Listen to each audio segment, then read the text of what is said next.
अगर 4 बच्चे सरदार के हों तो उनसे आप कहेंगे कि पगड़ी उतार के आओ। कौन लोग हैं ये जो हिजाब नहीं पहनने देना चाह रहे? ये वही लोग हैं जो दलितों को पैर में चप्पल नहीं पहनने देते, जो चरपाई पे नहीं बैठने देते, जो तिरस्कार करते हैं, जो अपमान करते हैं। उन्होंने अब देखिए वैलेंटाइन डे नहीं मनाने देंगे, जीन्स नहीं पहनने देंगे लड़कियों को। हिजाब या किसी भी चीज़ की ये तो बहाना है। एक गुंडागर्दी फैलाने की बात हो रही है देश में, एक बहुत बड़े तबके को डराने की बात हो रही है। बीजेपी मुसलमानों को उकसाने का काम करती है कि आप ही एप्लीकेंट भी हो और आप ही जजमेंट भी दे रहे हो कि जब गोली चली नहीं, मुख्यमंत्री ने सदन में कहा कि पुलिस ने किसी पर गोली नहीं चलाई, तो 40 आदमी कैसे मर गया? तो ये जांच कौन करेगा कि गोली किसकी गोली लगी, कितने एमएम की गोली लगी? क्या इनके ऊपर आपराधिक मुकदमे नहीं? किसके ऊपर नहीं है? आप खुद ही बादशाह बन गए, आप खुद ही जज बन गए और अपने ऊपर से अपना मुकदमा वापस ले लिया। आप तो जमीन खरीद ले मुसलमान तो मुस्लिम जमीन जिहाद हो गया, शादी कर ले तो लव जिहाद हो गया, नौकरी पा जाए तो नौकरी जिहाद हो गया। अरे भाई तुम करना क्या चाहते हो, कहना क्या चाहते हो? चाहे कोई कल को ये सरकार बना देगा कि हम सिर्फ वेजिटेरियन खाएंगे तो हम वेजिटेरियन खाएंगे, ये बोल देंगे कि नहीं आप व्हाइट कपड़ा ही पहनेंगे तो हम व्हाइट कपड़ा पहनेंगे। अभी ईवीएम है इसलिए मस्ती कर रही है लोग। दुनिया जानती है, पूरे दुनिया में कहीं ईवीएम पे इलेक्शन नहीं होता है और यहाँ भाजपा के लोगों से कह दीजिए कि ईवीएम बंद हो रहा है तो उनको बुखार आने लगता है। नमस्कार, मैं मोहम्मद फैसल और आप देख रहे हैं नेशनल दस्तक। कर्नाटक में लगातार हिजाब का इशू चल रहा है। आज वो इंटरनेशनल इशू बन चुका है। तमाम लोग उसी पर बात कर रहे हैं, चाहे पक्ष हो विपक्ष हो। उसी में से एक समाज सेवी हैं फजील अहमद साहब। तमाम चैनलों में जाते हैं और अपनी तरफ से या मुसलमानों का कहे या जो शोषित है, वंचित है, उनका पॉइंट ऑफ व्यू रखते हैं। हम इन्हीं से बात करेंगे कि हिजाब मामलों को किस तरीके से देख रहे हैं। फजील साहब बताइए कि जो हिजाब मामला है, कंट्रोवर्सी, इसको किस तरीके से देख रहे हैं? देखिए, हिजाब कोई समस्या नहीं है। इससे क्या पढ़ाई वंचित होती है या ड्रेस कोड में कोई प्रॉब्लम आती है? कुछ भी नहीं होता। अगर 4 बच्चे सरदार के हों तो उनसे आप कहेंगे कि पगड़ी उतार के आओ, ऐसा ठीक है क्या है? तो हिजाब भी ऐसे ही है। कलर कोड हो सकता है, किसी एक कलर को आप फिक्स कर दीजिए कि जितनी लड़कियां हैं सब एक ही स्कार्फ लगा के बैठेंगी एक ही कलर का, वो तो बात समझ में आती है। देखिए, ये हिजाब मसला वो है, कौन लोग हैं ये जो हिजाब नहीं पहनने देना चाह रहे?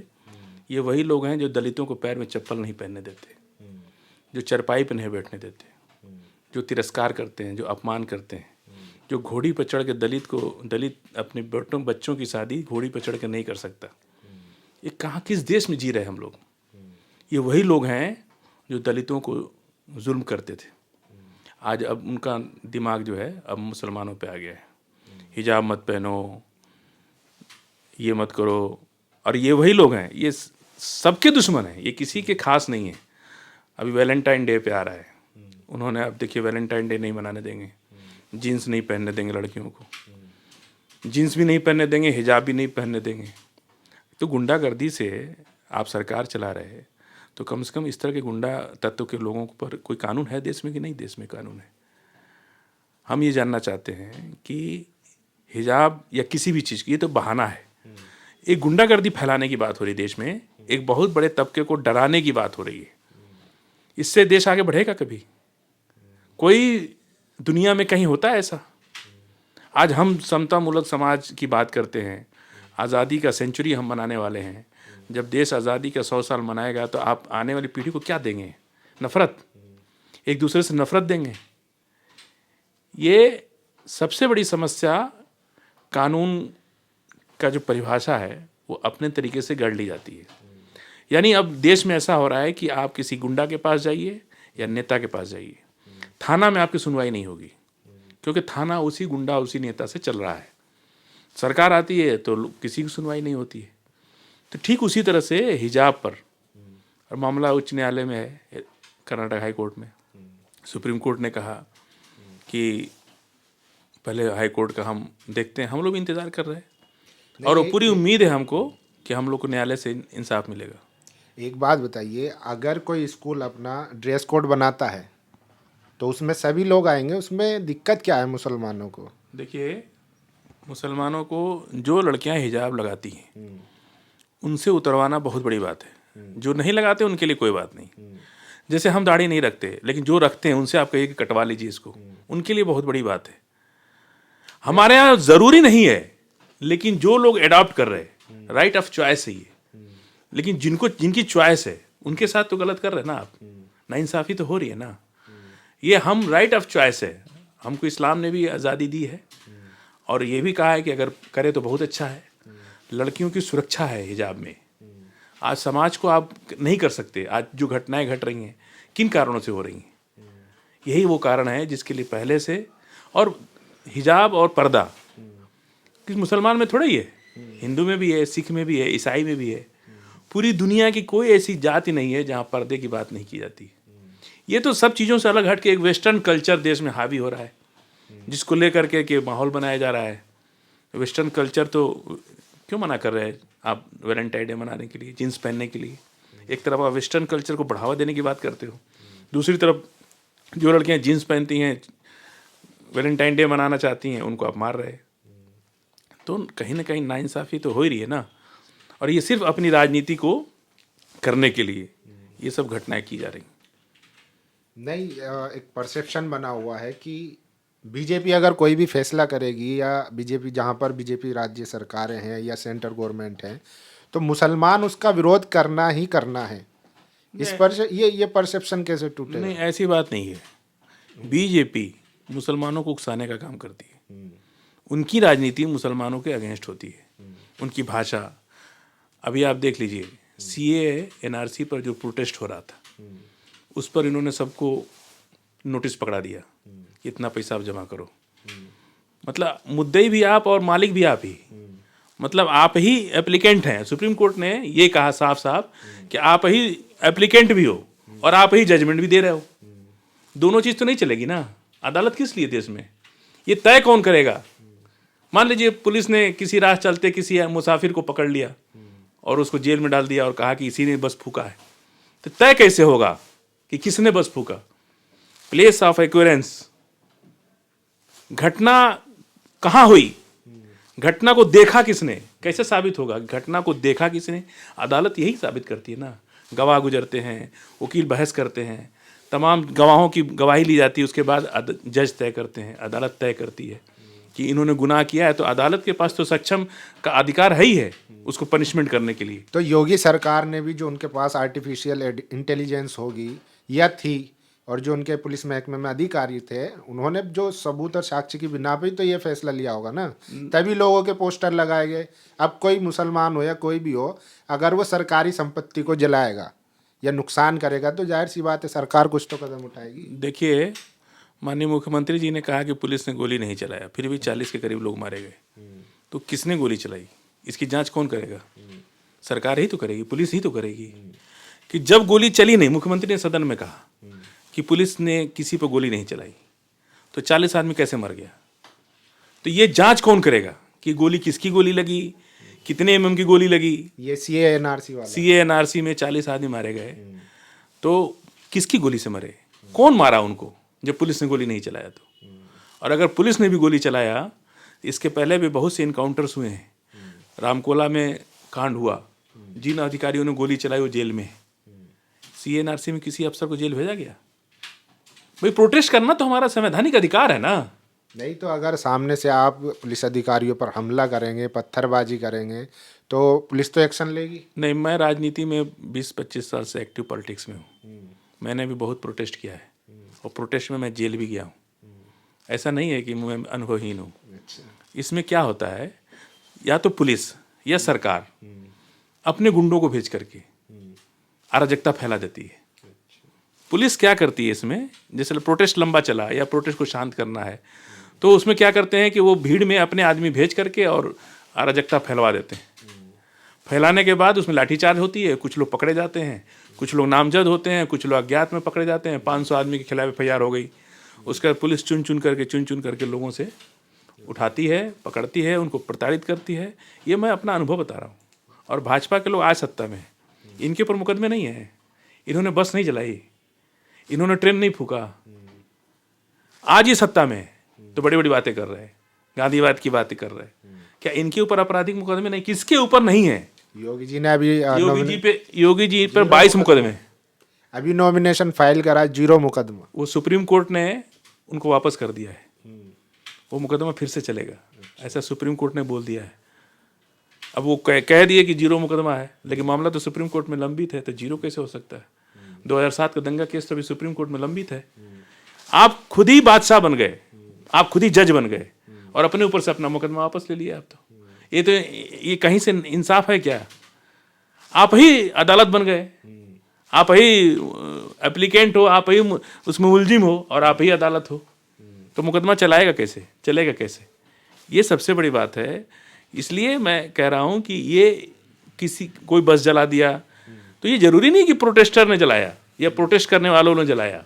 प्रोटेस्ट करने वाले क्यों जलाएंगे? वो तो संवैधानिक अधिकार है ना हमारा। किसी भी प्रोटेस्ट घटना के खिलाफ हमको संविधान ने अधिकार दिया है कि हम प्रोटेस्ट कर सकते हैं। हमारी कहीं नहीं सुनवाई होती है तो हम प्रोटेस्ट करते हैं। अदालत जाने का तो सबके पास पैसे नहीं है, उतना टाइम नहीं है किसी के पास। प्रोटेस्ट जब बड़ी घटना होती है तो प्रोटेस्ट के माध्यम से ही इस देश में 70 साल से हम इंसाफ पाते आए हैं, कोई आज नई बात नहीं है। और ये लोग कहते हैं कि आप प्रधानमंत्री को कह रहे, अरे हमारे लोकतंत्र की यही खूबसूरती है, हम 70 साल से अपने प्रधानमंत्री की आलोचना करते आए हैं, आज कोई नई बात नहीं है। हम पिछले 70 साल से प्रधानमंत्री की आलोचना करते आए हैं, संविधान ने अधिकार दे रखा है हमको।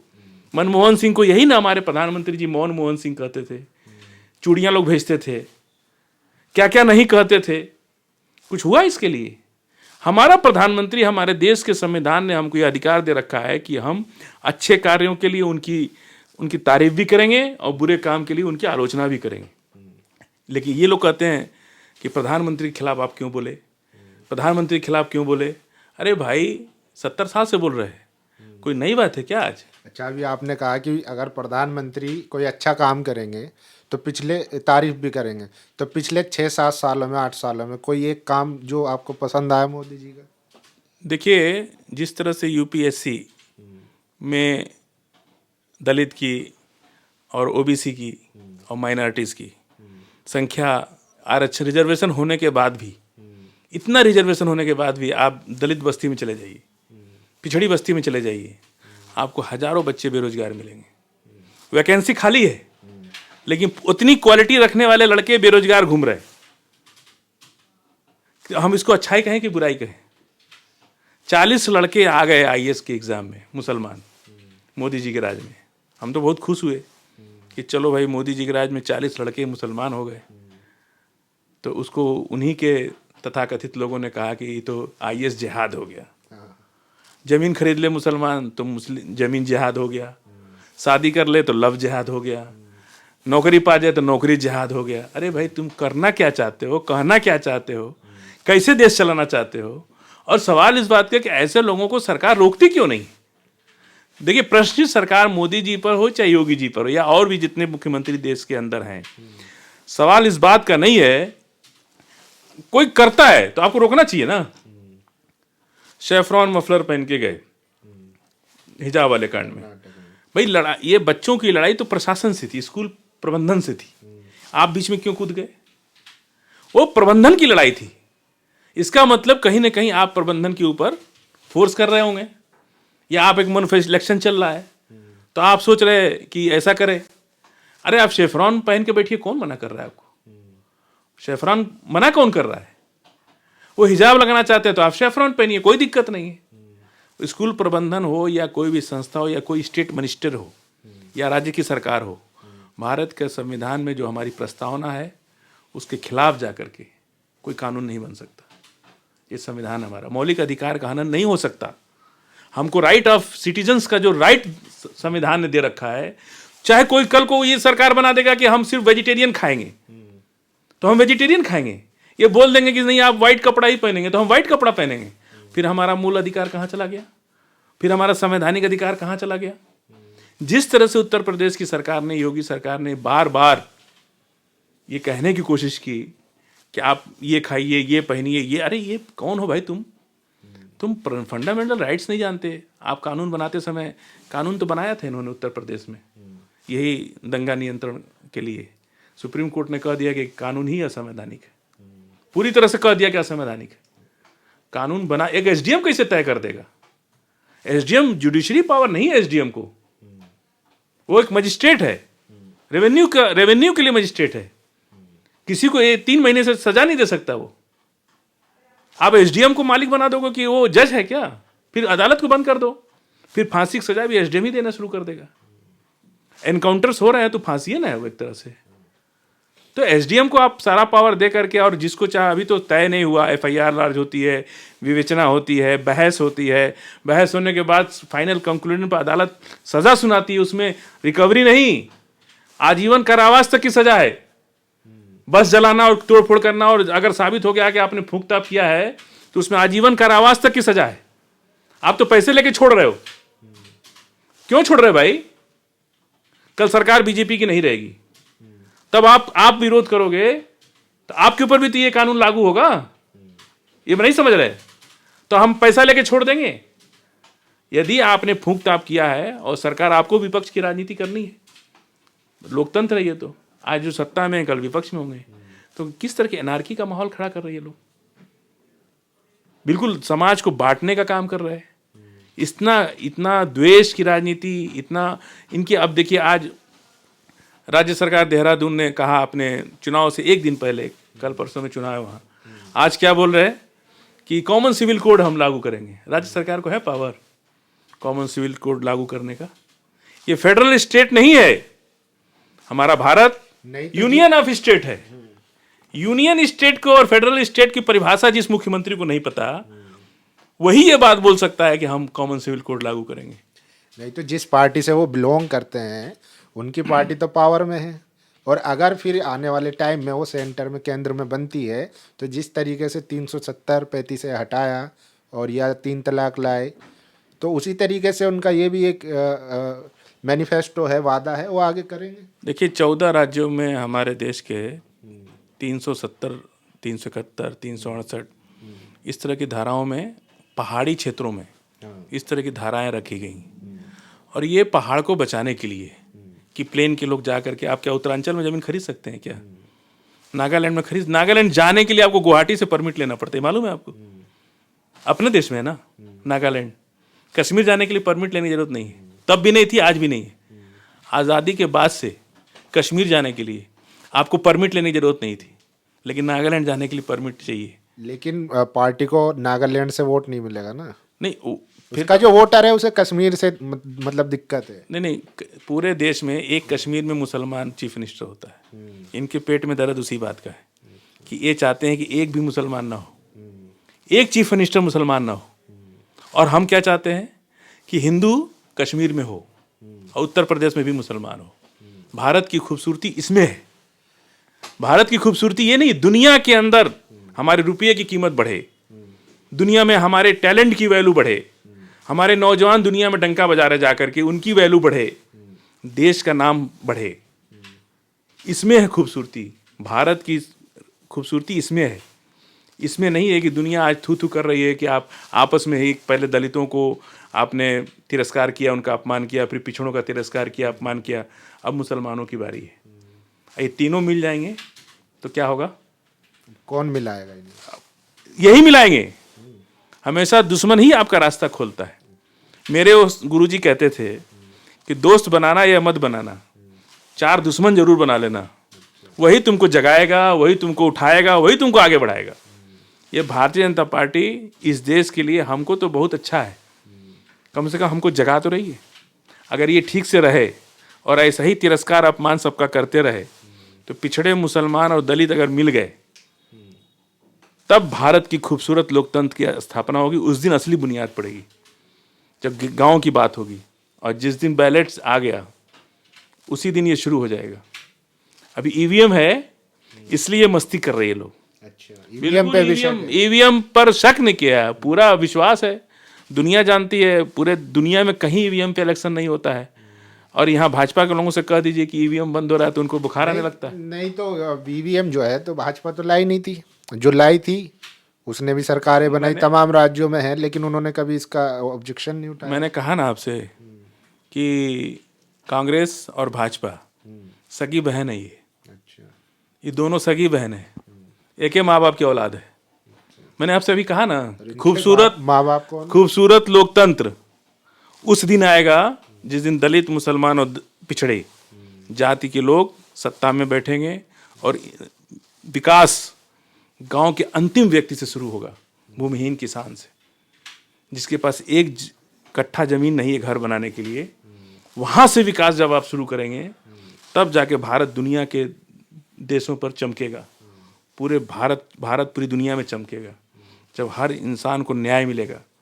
और हमारे भारत की खूबसूरती है, इसी बात की खूबसूरती, इतना इन लोग करने के बावजूद भी हम खंडित नहीं हैं, हम एक हैं। अच्छा, अभी ये जो हिजाब कंट्रोवर्सी चल रही है, या इसके अलावा भी तमाम जो दलित एट्रोसिटी की बात आती है, तो भाजपा क्या लगता है आपको, भाजपा क्या चाहती है? कि संविधान खत्म हो जाए, फिर से वही जो प्रथाएं थी पुरानी, जो वर्ण व्यवस्था वाली थी, उसी को वापस लाना चाहती है क्या? ये तो जग जाहिर है, अगर ऐसा नहीं होता तो इनके सरकार में भी, ये तो सीधे हिंदू मुसलमान पे बात कर रहे हैं, लेकिन बुद्धिस्ट, क्रिश्चियन, जैन, पारसी, 22-23 धर्म छोटे बड़े मिला के पंथ संप्रदाय के लोग इस देश में रहते हैं। तो ये फिर हिंदू मुसलमान की बात क्यों करते हैं? बाकी लोगों को छोड़ देते हैं। न तो उनके सुख से इनको मतलब, न उनके दुख से इनको मतलब। सुख दुख तो सभी धर्मों के लोगों को है ना। तो आप सिर्फ जो है हिंदू मुसलमान की बात कर रहे हैं, बाकी लोग को आप बात ही नहीं करते। वो भारत के नागरिक नहीं है। बहुत से बौद्धिस्ट लोग, बहुत संख्या है। कोस्टल एरिया में आप जाइए तो क्रिश्चियंस की बहुत बड़ी आबादी है। 25 दिसंबर जो बड़ा दिन होता है इनका, क्रिसमस डे, इस साल नहीं मनाने दिया गया। जगह जगह पे उनको प्रताड़ित किया गया। और प्लेन के एरिया में आप आइए तो काफ़ी संख्या में बुद्धिस्ट की संख्या है, तो उनकी बात नहीं करेंगे आप। बस आप हिंदू मुसलमान से ही मतलब है देश को, बाकी लोगों से कोई देश का मतलब नहीं है। यदि आप हिंदू हैं तो आपकी बात की जाएगी, यदि आप मुसलमान हैं तो आपकी बात की जाएगी, बाकी लोग की बात नहीं की जाएगी। क्यों ऐसा हो रहा है? अमित शाह तो जैन है शायद, अपनी ही कम्युनिटी की बात कभी किया उन्होंने? वो तो हिंदू नहीं है ना। तो बाकी धर्म, सभी धर्मों की बात करनी पड़ेगी ना। सिर्फ एक धर्म, दो धर्म से क्या है? हिंदू मुसलमान दो ही धर्म हुआ ना, बाकी पारसी, क्रिश्चियन, यहूदी और आपका बुद्धिस्ट, उसके अलावा छोटे छोटे तो लिंगायत, सिख, अभी कितने ऐसे धर्म संप्रदाय हैं जो अलग से उनको कुछ न कुछ चाहिए, बाकी की तो बात नहीं करते। जाति जनगणना नहीं करा रहे, आरक्षण दे रहे, तमाम वैकेंसी खाली पड़ी है लेकिन भर नहीं रहे। 70 साल से इनको आदमी नहीं मिला, कि 70 साल से इनको ये नहीं मिला आदमी कि हम वैकेंसी को फुल कर सकें, खाली पड़ी है और लोग बेरोजगार होकर गांव में घूम रहे। कितनों की उम्र खत्म हो गई और आज गोली चल रही है, लाठी चल रही है बेरोजगारों पर। आपने देखा है इलाहाबाद के अंदर घुस के कैसे मारा, CA/NRC के प्रोटेस्ट में जामिया में कैसे घुस के मारा था। ये इतना अपने आप को पावरफुल समझ बैठे ये लोग। तो क्या ज़रूरत है, जब आप पढ़ाई लिखाई छोड़ के पकोड़े तलो, रोजगार है वो, आप सड़कों पे उतर के हुड़दंग मचाएंगे तो क्या सरकार तिरस्कार करेगी? नहीं नहीं, हुड़दंग तो ये लोग मचवाते हैं, सरकार में बैठे लोग हुड़दंग मचवाते हैं। पूरी ट्रेन की ट्रेन जला दिए। नहीं, हुड़दंग सरकार में बैठे लोग मचवाते हैं। जिसको प्रोटेस्ट करना है वो प्रोटेस्ट ही करता है। देखिए, क्राइम में पढ़ाया जाता है कि गिराकट कौन होता है, मर्डर करने वाला कौन होता है, रॉबरी, चैन रॉबरी करने वाला कौन होता है। प्रोटेस्ट करने वाला कभी क्राइम नहीं कर सकता।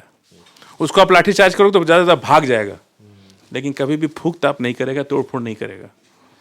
जो सोशल एक्टिविटिस्ट है, जैसे हम हैं, सामाजिक कार्यकर्ता हैं, हमको पुलिस लाठीचार्ज करेगी तो ज़्यादा से ज़्यादा हम भाग जाएंगे, उसकी ज़्यादा हम कुछ नहीं करेंगे, या वहाँ खड़े होकर के 2-4 लाठी खा के जेल जा सकते। लेकिन कभी भी हम अपने हाथ से ये काम नहीं कर सकते। सरकारी संपत्ति हमारे देश की संपत्ति है, उसको फूंक देने से क्या हमें इंसाफ मिल जाएगा?